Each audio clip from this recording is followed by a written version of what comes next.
ਲੋਕਾਂ ਨੇ ਇੱਕ ਬੜਾ ਵੱਡਾ ਫਤਵਾ ਦਿੱਤਾ, ਇੱਕ ਇਤਿਹਾਸਿਕ ਮੈਂਡੇਟ ਦਿੱਤਾ, 92 ਸੀਟਾਂ ਆਮ ਆਦਮੀ ਨੂੰ ਦਿੱਤੀਆਂ। ਪਰ ਦੁਖਾਂਤ ਇਹ ਹੈ ਅੱਜ ਦਾ ਕਿ ਲੋਕਾਂ ਨੇ ਵਿਸ਼ਵਾਸ ਦਿਖਾਇਆ, ਪਰ ਦਿੱਲੀ ਵਾਲੇ ਅੱਜ ਭਗਵੰਤ ਮਾਨ ਤੇ ਵਿਸ਼ਵਾਸ ਨਹੀਂ ਦਿਖਾਉਂਦੇ। ਭਗਵੰਤ ਮਾਨ ਜੀ, ਮੈਂ ਤੁਹਾਨੂੰ ਹੱਥ ਜੋੜ ਕੇ ਬੇਨਤੀ ਕਰਦਾ, ਅੱਜ ਸਿਵਿਆਂ ਦੀ ਅੱਗ ਚੁੱਲ੍ਹਿਆਂ ਦੀ ਅੱਗ ਤੋਂ ਉੱਤੇ ਹੋ ਗਈ ਹੈ। ਅੱਜ ਧਿਆਨ ਦਿਓ। ਲੋਕਾਂ ਨੇ ਤੁਹਾਨੂੰ ਮੁੱਖ ਮੰਤਰੀ ਬਣਾਇਆ, ਕੇਜਰੀਵਾਲ ਤੇ ਰਾਘਵ ਚੱਡੇ ਨੂੰ ਨਹੀਂ ਬਣਾਇਆ। ਕਿ ਦਿੱਲੀ ਵਾਲੇ ਰਾਜਨੀਤੀ ਕਰਦੇ ਆ ਲੋਕਾਂ ਦੀਆਂ ਮੌਤਾਂ ਤੇ। ਪੰਜਾਬੀਆਂ ਨੇ ਮੌਕਾ ਦਿੱਤਾ, ਇਹੋ ਜੀ ਸਵਾਹ ਆਪਦੇ ਸਿਰ 'ਚ ਨਾ ਪਵਾਓ।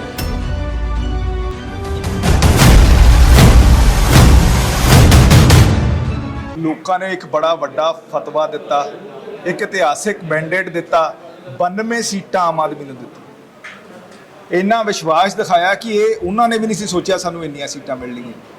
ਪਰ ਦੁਖਾਂਤ ਇਹ ਹੈ ਅੱਜ ਦਾ ਕਿ ਲੋਕਾਂ ਨੇ ਵਿਸ਼ਵਾਸ ਦਿਖਾਇਆ, ਪਰ ਦਿੱਲੀ ਵਾਲੇ ਅੱਜ ਭਗਵੰਤ ਮਾਨ ਤੇ ਵਿਸ਼ਵਾਸ ਨਹੀਂ ਦਿਖਾਉਂਦੇ। ਉਹਨਾਂ ਨੂੰ ਕੰਮ ਨਹੀਂ ਕਰਨ ਦੇ ਰਹੇ। ਹਾਲਾਤ ਤੁਹਾਡੇ ਸਾਹਮਣੇ ਆ, ਰੋਜ਼ ਕਿਸੇ ਮਾਂ ਦਾ ਪੁੱਤ ਮਰ। ਭਗਵੰਤ ਮਾਨ ਦੀ ਆਂਦੇ ਸੀ ਹੁਕਮਰਾਨਾਂ ਨੂੰ ਉਦੋਂ ਸੋਚਣਾ ਚਾਹੀਦਾ ਹੈ ਜਦੋਂ ਸਿਵਿਆਂ ਦੀ ਅੱਗ ਚੁੱਲ੍ਹਿਆਂ ਦੀ ਅੱਗ ਤੋਂ ਉੱਤੇ ਹੋ ਜਾਏ। ਅੱਜ ਭਗਵੰਤ ਮਾਨ ਜੀ, ਮੈਂ ਤੁਹਾਨੂੰ ਹੱਥ ਜੋੜ ਕੇ ਬੇਨਤੀ ਕਰਦਾ, ਅੱਜ ਸਿਵਿਆਂ ਦੀ ਅੱਗ ਚੁੱਲ੍ਹਿਆਂ ਦੀ ਅੱਗ ਤੋਂ ਉੱਤੇ ਹੋ ਗਈ ਹੈ। ਅੱਜ ਧਿਆਨ ਦਿਓ।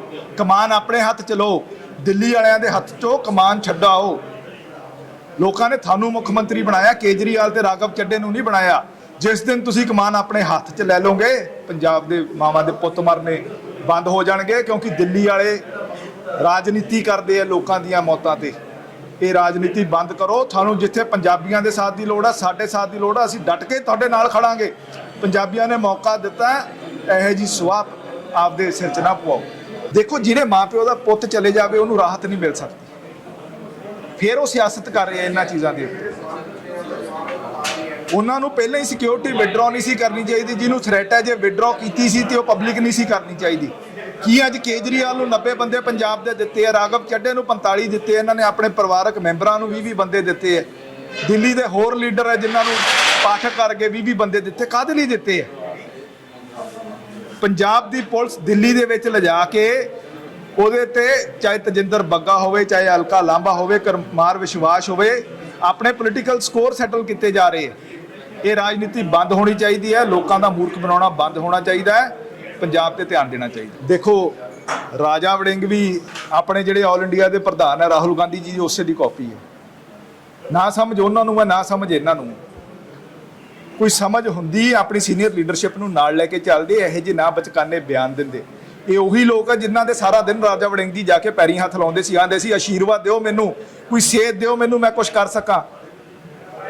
ਅੱਜ ਰਾਜਾ ਵੜਿੰਗ ਜੀਆਂ ਦੇ ਸਾਨੂੰ ਫਰਕ ਨਹੀਂ ਪੈਂਦਾ। ਉਹ ਫਰਕ ਤਾਂ ਤੁਹਾਡੇ ਦਿੱਲੀ ਵਾਲੇ ਪ੍ਰਧਾਨ ਨੂੰ ਵੀ ਨਹੀਂ ਪੈਂਦਾ।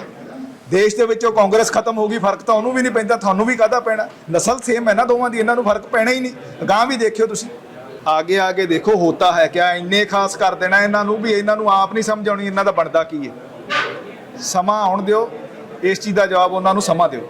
ਦੇਖੋ, ਮੈਂ ਹੁਣੇ ਇੱਕ ਪ੍ਰੈਸ ਕਾਨਫਰੰਸ ਕਰਕੇ ਹਟਿਆ 8 ਸਾਲ ਮੋਦੀ ਸਾਹਿਬ ਦੇ ਕਾਰਜਕਾਲ ਤੇ। ਜਿਹੜੇ ਬੰਦੇ ਨੂੰ ਇਸ ਚੀਜ਼ ਦਾ ਸਮਝ ਚਾਹੁੰਦਾ ਕਿ ਬੀਜੇਪੀ ਕੋਲੇ ਕਿਹੜੀ ਗਿੱਦੜ ਸਿੰਘੀ ਹੈ, ਉਹ ਮੋਦੀ ਸਾਹਿਬ ਦੇ ਕੀਤੇ ਕੰਮ ਪੜ੍ਹੇ, ਮੋਦੀ ਸਾਹਿਬ ਦੀ ਸੋਚ ਦੇਖੇ, ਭਾਰਤੀ ਜਨਤਾ ਪਾਰਟੀ ਦੀ ਸੋਚ ਦੇਖੇ। ਕੀ ਸੋਚ ਹੈ, ਕੀ ਪੰਜਾਬ ਨੂੰ ਦੇ ਸਕਦੇ ਹੈ। 92 MLA ਜਿਤਾ ਕੇ ਭੇਜੇ ਸੀ, ਲੋਕਾਂ ਨੇ ਵਿਸ਼ਵਾਸ ਕੀਤਾ ਸੀ। ਪਰ ਅੱਜ ਲੋਕ ਆਪਦੀ ਗਲਤੀ ਮੰਨ ਰਿਹਾ ਹੈ।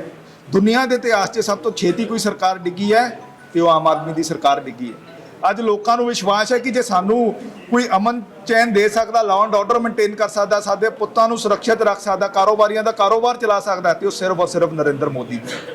ਇਹ ਵਿਸ਼ਵਾਸ ਹੈ, ਤਾਂ ਲੋਕ ਜੁਆਇਨ ਕਰ ਰਹੇ। ਲੋਕ ਵੀ ਇਸ ਦਾ ਹਿੱਸਾ ਬਣਨਾ ਚਾਹੁੰਦੇ ਆ। ਜਿਹੜਾ ਇਤਿਹਾਸ ਆਉਂਦੇ ਜਾਂ ਸਿਰ ਜਾਂਗੇ ਉਹਦਾ ਹਿੱਸਾ ਬਣਨਾ ਚਾਹੁੰਦੇ ਆ।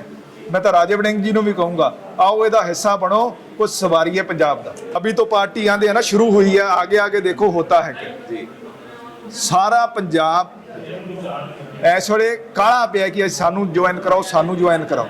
ਇਹ ਤਾਂ ਪਾਰਟੀ ਬੀਜੇਪੀ ਹੈ, ਇਹ ਸਕਰੂਟਨੀ ਕਰਦੀ ਹੈ, ਇੱਥੇ ਸਾਰਾ ਸਿਸਟਮ ਬਣਦਾ, ਫਿਰ ਜਾ ਕੇ ਜੁਆਇਨਿੰਗ ਹੁੰਦੀ। ਐ ਨਹੀਂ ਕਿ ਜਿਹੜਾ ਚਾਹਵੇ ਉਹਨੂੰ ਜੁਆਇਨ ਕਰਾ ਲਓ ਤੇ ਉਹਨੂੰ ਜੁਆਇਨ ਕਰਾ ਲੈਂਦੇ ਆ।